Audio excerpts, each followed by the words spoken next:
Sanchez.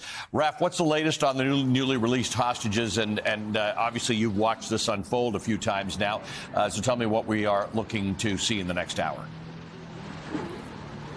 Yeah, Ali, so we are 4 weeks into this fragile ceasefire. It is continuing to hold, as you said, 3 male hostages coming out today in exchange for 183 Palestinian prisoners. But there are big questions about how much longer this ceasefire can hold, especially in the Trump era. So let's start with the details of what happened this morning. We'll get on to the bigger picture.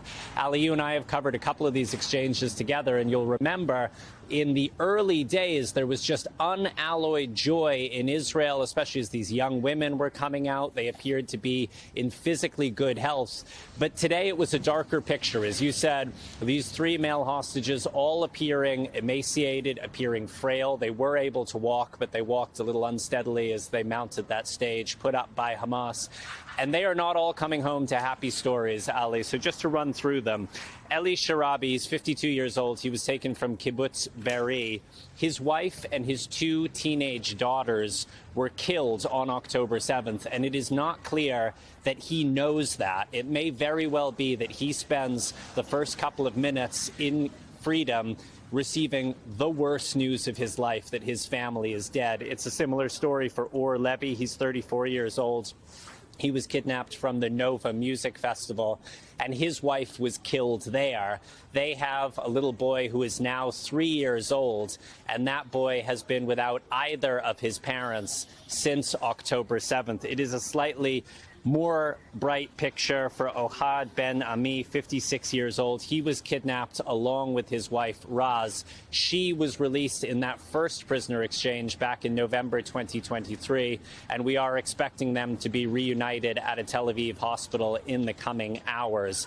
So these are darker stories, Ali. We don't have quite as much texture on those 183 Palestinian prisoners who were released, but just from some of the initial images, many of them are looking pretty frail also, looking skinny, and we are already hearing claims from them that they suffered torture at the hands of their Israeli prison authorities. Israel has consistently denied that it tortures Palestinian prisoners. So we are expecting in the next couple of hours those hostages will be flown to hospitals in the greater Tel Aviv area. They will be reunited with their families there. Those Palestinian prisoners, as you said, largely going back to Ramallah. But, Ali, we are hearing from the office of Prime Minister Benjamin Netanyahu that they intend to respond to what they are calling the grim scenes this morning. One, the fact that these hostages were forced to give these interviews on stage by their Hamas captors, and 2, just the terrible condition that they are in. But, Ali, there are also just big questions at this point when you have the President of the United States, the most powerful man on earth, talking about Israel continuing the war, defeating Hamas, and then handing Gaza over to the United States, expelling the 2 million Palestinian residents who have been through so much since October 7th.